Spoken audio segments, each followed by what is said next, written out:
I'm glad to present you Kakhaber Kemoklidze. It's head of the National Security Council of Georgia between 2019-2021 and former employee of the Ministry of Internal Affairs of Georgia. So, hello.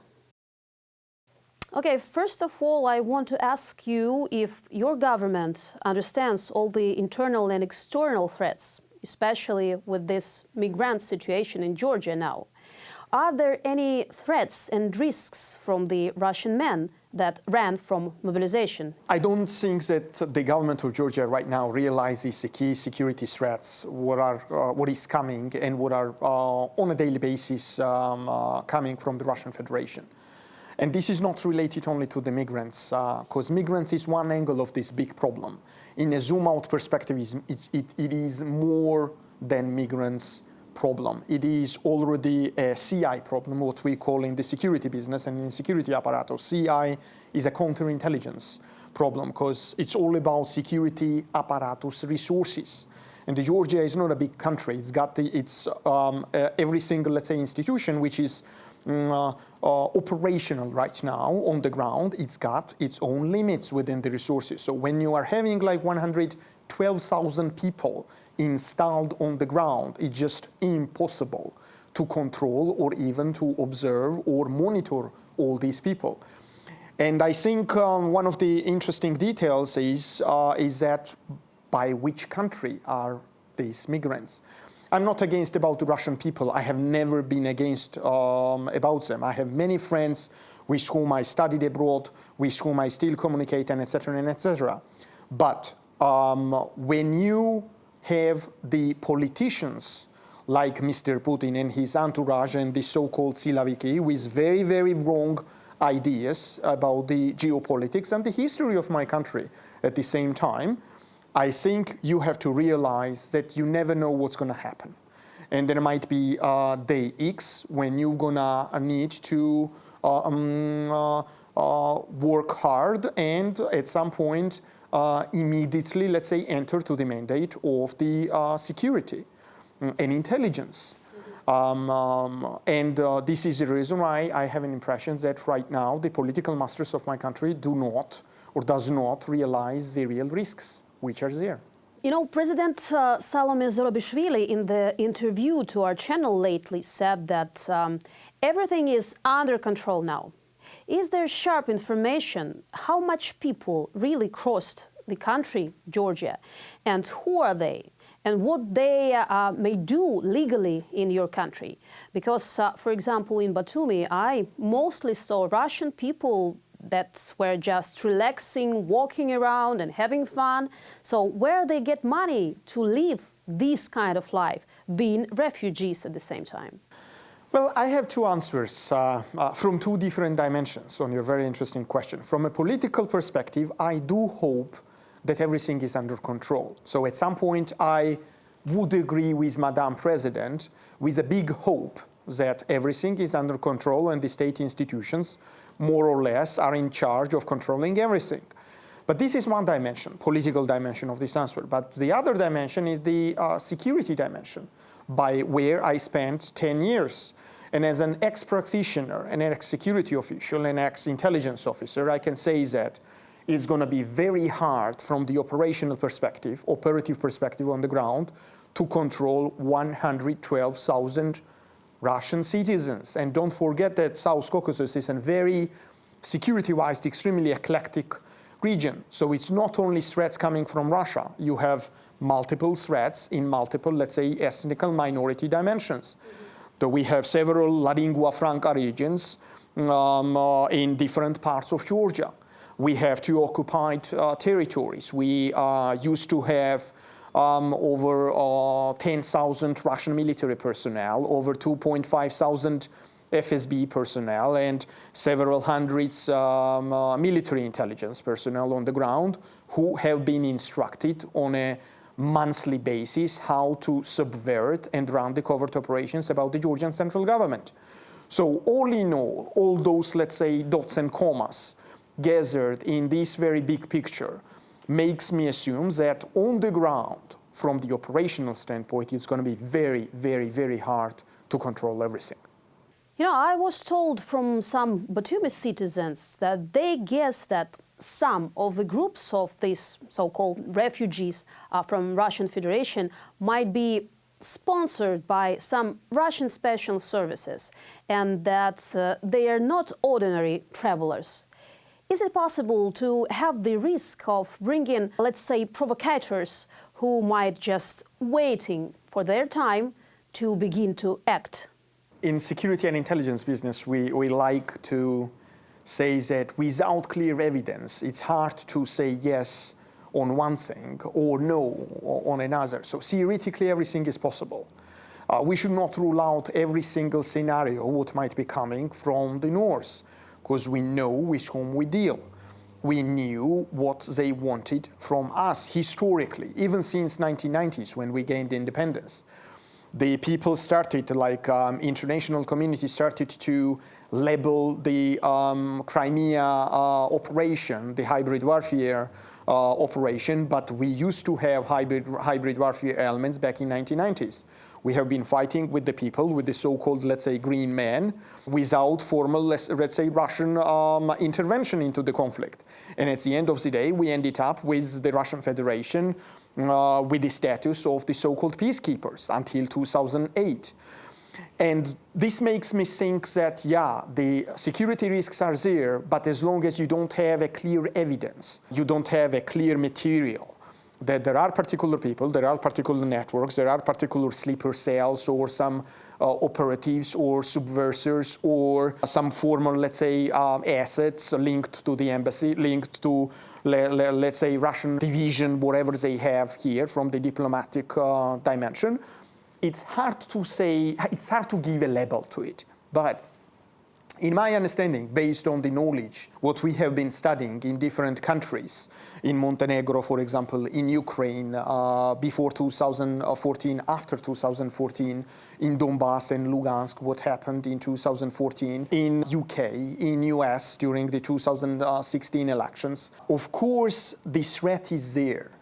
And unlike the, let's say, different countries in the Western world, we are coming from the post-Soviet background. And from the cultural perspective, there are very many people in Georgia who still, let's say, mentally, I would not say that they are with Russians, but at the end of the day, like culturally, they are well understanding the Russian culture until the very point when the direct security risks are entering into the scene.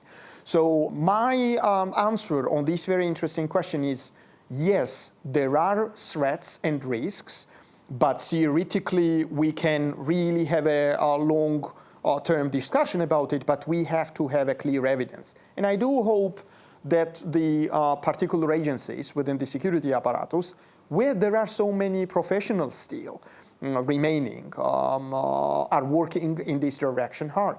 So let's talk then about the instruments of prevention. We now understand what is this. We understand what was happening just before our own eyes in Ukraine, and we failed to prevent these events. Are these people really checked good to prevent unpleasant consequences in your country in the nearest future? I do hope that they are looking on these facts. I do hope. But my hope is not enough. My hope is just for my personal, let's say, calmness.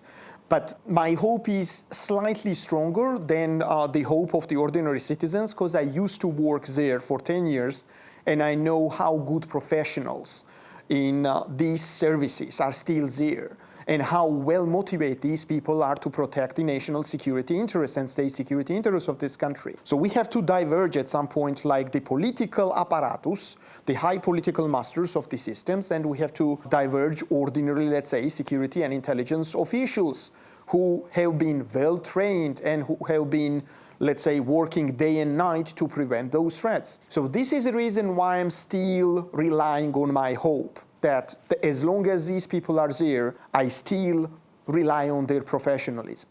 But at the end of the day, as an ex-practitioner, their professionalism at the end of the day is not enough as well. Because we might have very good professionals in this regard in mid-level or low-level segment, but if there is no political, let's say, master's direct order or the back at political back at the end of the day, and especially when we are talking and referring on the counterintelligence matters, it's going to be very hard to make CI officer to dig into a very serious case, which might at some point be an exposure of a large network related to some politically sensitive matters. And that's the reason, like, when we talk about the success of the security apparatus in Georgia or the countries like Georgia, the countries from the post-Soviet environment, there should be two important parts of marriage. This is the political will and the professionals within the apparatus. If this marriage exists, then the operations are successful. Then we all can be calm. But if there is divorce between these two, there's going to be only particular operations at particular scale successful. Because at the end of the day, there might be very risky things coming in. Georgian government continues to repeat over and over that you are secure from Russian aggression as long as they are on top. So do you rely on them? And maybe do they rely and believe in what they say? And do they rely on the society? I'm a slight exception as a respondent in this regard, because I know very tiny nuances within the Georgian politics, and I know the security apparatus so well because I was an insider there, and I know the advantages and disadvantages, pluses and minuses of different systems at the end of the day. Of course, I can't speak out loudly about these issues. But generally, what I can say that we should not surprise that the people still give an answer that, yeah, they do rely on the government. Because it's a general psychological sense, in my understanding, because when there is a crisis, people are more prone to rely on some stronger within the family. And this is the reason why they perceive the government as a father, or the parent, or senior parent within the family. And that's a very normal, let's say, social behavior, social sense, in my understanding. But if you ask me directly, as a professional politician right now, I think Georgian government does not have a policy towards the relationship with Russia, Russian Federation. When several journalists or expert community or different, let's say, subject professionals ask me about this issue, I give a very clear answer. There is no policy towards Russian Federation right now. There is no policy towards Russian Federation. The Georgian, let's say, actions, Georgian government's actions are becoming very eclectic and very understandable, inconceivable to the reality and the pragmatic threats what relies in front of us. Why? Why I think so? The answer is very simple. As long as we're distancing from the West, we are naturally becoming more vulnerable towards these threats coming from Russian Federation. It does not work in the sense that as long as you're going to be calm and quiet, Moscow and the Kremlin is going to be more loyal to you as a state. I think the people who are saying or using this so-called argument have no sense or has no knowledge of the Russian Federation's history on one hand and their everyday modus operandi. They don't know how the Kremlin and the president's administration, including the closest entourage of Mr. Putin, who is an ex-KGB case officer, at the end of the day operates on the ground. They have strategic interests. Their strategic interests that their near abroad, the exposed Soviet space, should be under their clear influence. The so-called land loses, what Mr. Putin permanently, let's say, relies as an argument or uses as an argument, should be taken back. So I ask the question to the Georgian government in this regard, or to others who at some point might rely on or use this argument, that if the Russian strategic interest is to take back Georgia, Azerbaijan, Armenia, Ukraine, Belarus, other Central Asia countries under their influence, does it really matter how you behave, how you operate? Does it change their strategic interest? The question is extremely simple, and the answer here is no, it does not change their strategic interest. Whenever they want to move in, they will do it. And as long as you're vulnerable as less, let's say, developed you are, as much problems you have with your strategic allies. And the strategic allies are two here right now. The United States as a superpower, Western superpower, who has the strategic interest in the South Caucasus, and the European Union.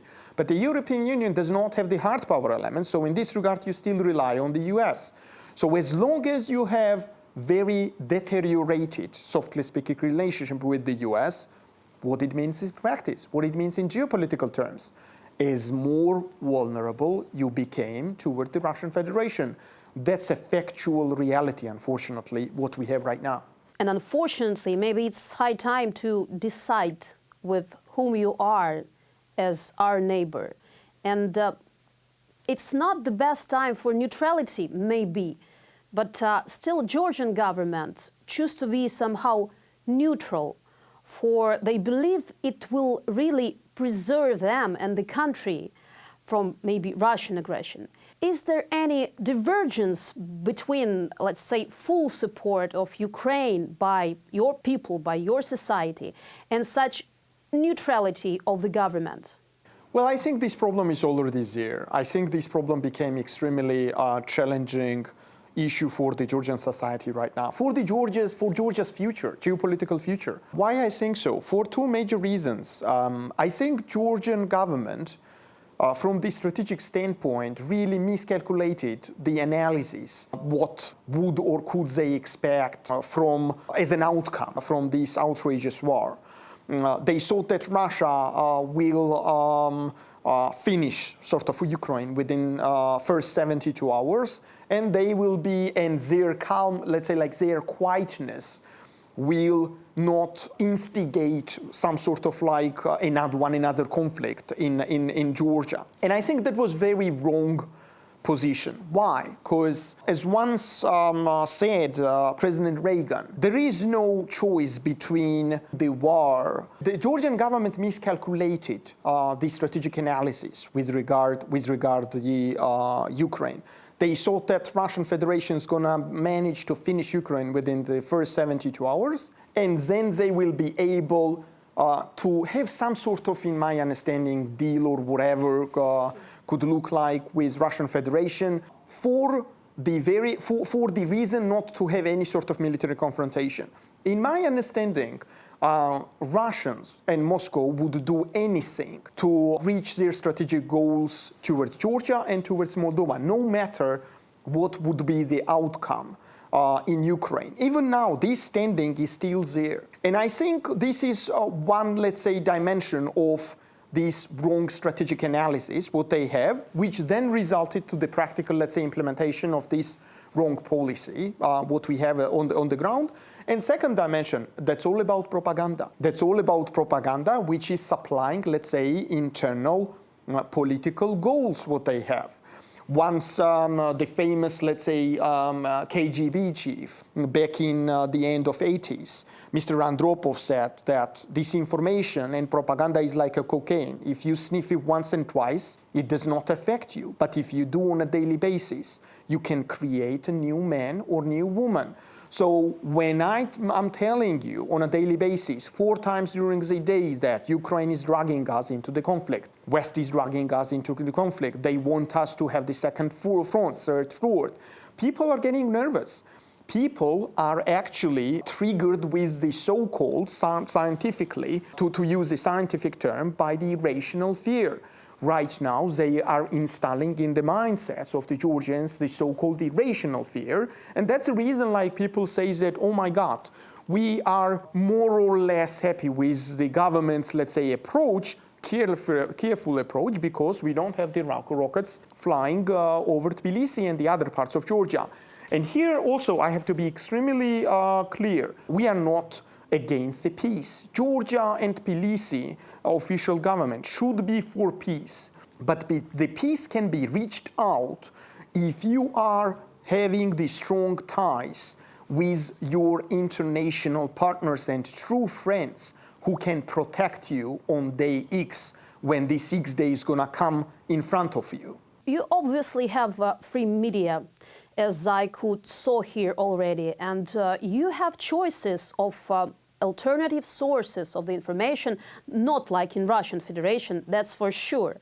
But still, it's interesting why mostly people listen to the governmental media, and they are frightened by the threats that are voiced by politicians from there. Why? Why it happens? Maybe it's the weakness of the opposition on one hand. You know, like you asked a very interesting question about the Georgian internal political environment. And we have to dig into very details, because here devil indeed hides in details.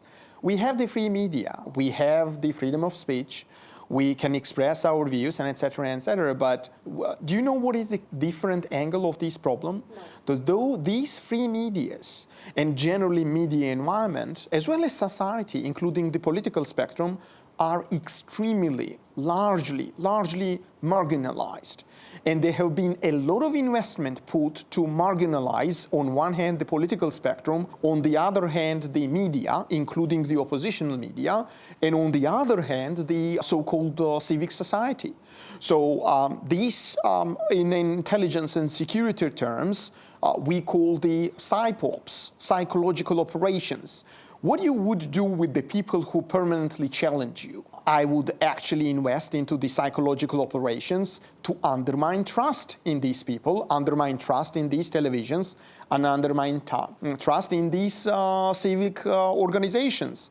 Why? Because I want people think that whatever they say, either it's not true, or either it's just fake news, or they have particular motivation to say that particular thing in that particular, let's say, form. And that's exactly why I wanted you to dig in into, take you into very tiny nuances.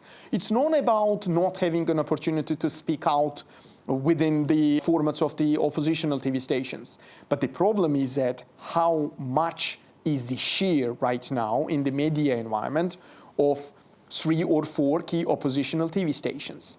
What is the mathematics, let's say? What is the empirical evidence in this regard? So on one hand, we have like first 3 or 4 governmental organizations, governmental TV stations, who start the news not with the news that Ukraine fights well. They, let's say, pushed hard.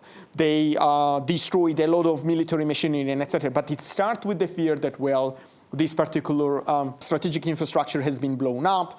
These sort of people have been, very many people have been killed, and etc. So in the mindsets of the ordinary people, first when the news is coming in about those devastating effects of the Russian military, let's say, intervention, it comes, oh my God, I have to have a fear about Russian military interference, and this is the reason why mentally I'm more prone to the actions conducted by the Georgian government. And on the other hand, when I watch, let's say, counter-narrative within the oppositional TV stations, I see that, those people cannot be trusted because of the reasons that they said previously this, they said previously that, and etc., etc. So, shortly speaking, the long, let's say, story, marginalization of these very important segments of the liberal society and the key, let's say, pillars of democracy is well orchestrated for particular, let's say, goals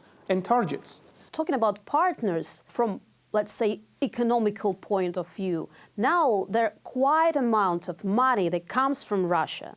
The trade and business and refugees as well that bring money to Georgia right now. And in such situation, can you still be free in all of your choices of the future, being a little dependent or not a little dependent on Russian money? I think your question is quite valid, because that's all about political economy. And political economy in this very global world does play a huge role in the geopolitics, and especially in the South Caucasus. This is one of the reasons, in my view, of the Georgian government's criticism from multiple angles. When you have the ambition that you have to take your country on a safe side, safe bank, And this bank is being a member, gaining a membership of the European Union within the next 2-3 years because of the Ukraine's sacrosanct war and sacrosanct sacrifices by their own people for everybody, for the sake of every single, let's say, human being in post-Soviet environment, which is still on this side, dangerous side of the bank. I think this should be used. And using this geopolitical opportunity does not envisage relying on the Russian economy, no matter how big profits you are receiving. And those profits, in my view, are also having the temporary effect, because it might actually have some sort of like temporary benefits for this very year. But within the medium perspective or within the long perspective, it might be very risky, and it is very risky. And this is the reason why we have to be extremely careful in these days with, let's say, sticking Georgian economy largely to the Russian, let's say, money inflow, and etc., and etc. I'm not saying that we have to block everything what is coming from Russian Federation. You can't block, you can't isolate yourself in South Caucasus, because geography matters. You won't take Russia elsewhere. They will be still there. There's going to be still eclectic North Caucasus, and you're going to have to occupy territories unless you settle these, let's say, areas peacefully. But at the end of the day, being careful does not mean that you should not have the Russia strategy. Being careful does not mean that you should not use this geopolitical unbelievable opportunity which might be coming once in 30, 40, 50 years. And you just have to be smart enough to run the so-called smart line policy. There is soft line policy, in my view, what the GD, Georgian Dream government, is running right now. There is hard line policy, what the President Saakashvili was running back 10 years ago. And there is in the middle, in my understanding, the best one, the smart line policy, the marriage of these two, using the geopolitical opportunities and at the same time being very safe and very careful. But being careful does not mean having your own position, which labels you as a country with the normal civilized society of the West. And not only the West, I guess, entire planet, minus 6 or 7 countries within this planet, are on the other side. And this is the reason why the Georgian government is making such big mistakes, in my view. Sure, that's understandable. And I guess that to do or to implement everything that you just said, there has to be so-called politician will or willpower. So will to return all these occupied territories of Georgia. I'm not asking about the instruments, just from the point of the security view. Is now a good time and a possibility in the nearest future to get back all these territories to Georgia? You can ask me this question because for 7.5 years I was the chief negotiator towards Abkhazia and Skhin Valley region from the security apparatus. So I know these issues into very, very tiny nuances. And I can give you a very clear answer. We will get these territories and we will reintegrate with the people and the citizens of ours who are right now living in Abkhazia and in Skhin Valley region peacefully. And the formula of success is very simple. This is becoming a member, full-scale member within the European Union, because I can provide the old Russian saying, Soviet saying, the financy поют романсы, finances play the romances. Do you know how, what is the state budget and how the de facto Abkhazia state budget relies on the Russian central budget?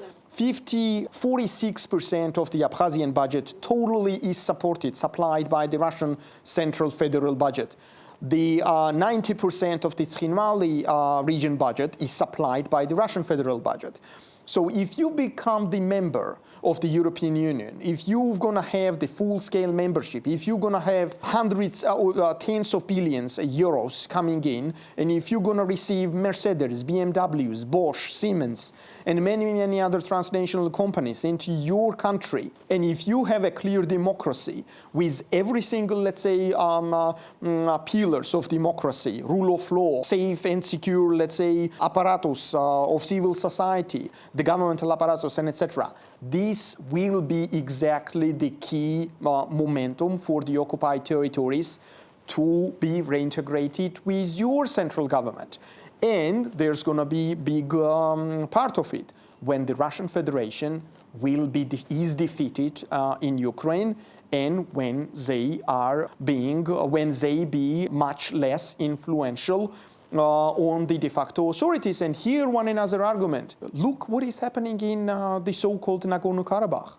Look what is happening, how Baku is behaving, and look on Mr. Pashinyan, who still has the 108 military base, Russian military base there, and an enormous, let's say, influence of the Russian money within the country. Even they try to use this geopolitical window of opportunity, and that's exactly what's going to happen if we, strategically wise, will move on a right direction. And let's say scenario from the Tzrinval region scenario for one particular reason, because I don't believe that there is an ethnical, let's say, conflict within the Tzrinval region itself, because right now within Tzrinval region, nearly 22,000 people live. Out of 22,000, over nearly 19,000 are ethnical Ossetians, and we have nearly 23,000 ethnical Ossetians living on the territory controlled by the Georgian central government. So at the end of the day, that's all about social relationship. Even before 2008,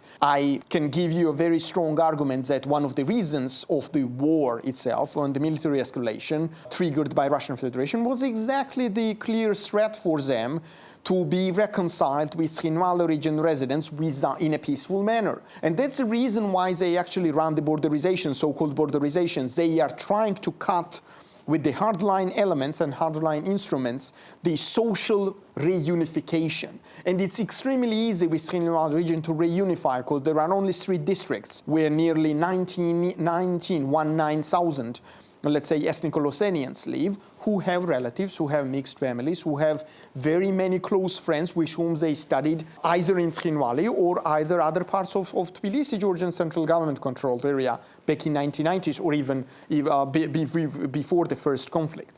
So with regard to Abkhazia, the situation is slightly different. The ethnical, let's say, component within the relationship between Georgians and Abkhaz is still there. There are particular, let's say, communities who largely believe that the Abkhazian nationalism should prevail, and that they are very special, and they have this sacrosanct, let's say, idea of Abkhazian independence. But in my view, if the Russians is going to lose the influence on the ground from the financial means at the end of the day, I do believe that the social reunification with, let's say, well-negotiated status component at the table is absolutely doable. I'm 100% sure. And I think that despite the fact that there are different, let's say, generations already within Abkhaz community right now, it's still possible to make them believe that the future is not with Russia, and especially Russia after Ukraine, after war in Ukraine, because they already have seen, showed up the face of true Nazism, what everyone in this planet have been fighting against back in the late 30s and in the beginning of 40s. And I think that's exactly what is an advantage, is a political advantage for us. It should be just a policy line of the Georgian government together with the international partners, because it's not the business only for the Georgian government, because a lot of finances are needed to, let's say, invest there. And I do believe that if Georgian government manages to have some sort of strategy in this regard, after the big victory of Ukraine, it will be possible to peacefully settle this conflict. Why there's still such a huge criticism towards your president, Salome Zurabishvili, while she's saying quite obvious and maybe quite correct things in the now situation, but not in the same frame as the leading party. Let me give you the political assessment of this fact, which unfortunately is not the sole, let's say, fact what we faced within the last months and last years. The key challenge for the Georgian government, for Georgia at this very moment, is that we don't have the strong institutions which rely and which are standing on the basis of the constitution itself. Georgian politics have been permanently, within the last 30 years, so it's not only a problem of Georgian Dream government, within the last 30 years was extremely personalized. They were weak institutions, but they have been strong personalities in different institutions. So whenever this personality was leaving the institution, those institutions have been becoming very eclectic or very hectic at the same time. But for today, I think this is a clear demonstration how the Georgian institutions, on one hand, are extremely polarized, are extremely weak from the institutional perspective, and how at some point all of them rely on the will of one sole man who is beyond the political spectrum, unfortunately. And the name of this man is Mr. Ivanishvili. And I can be very frank about this person.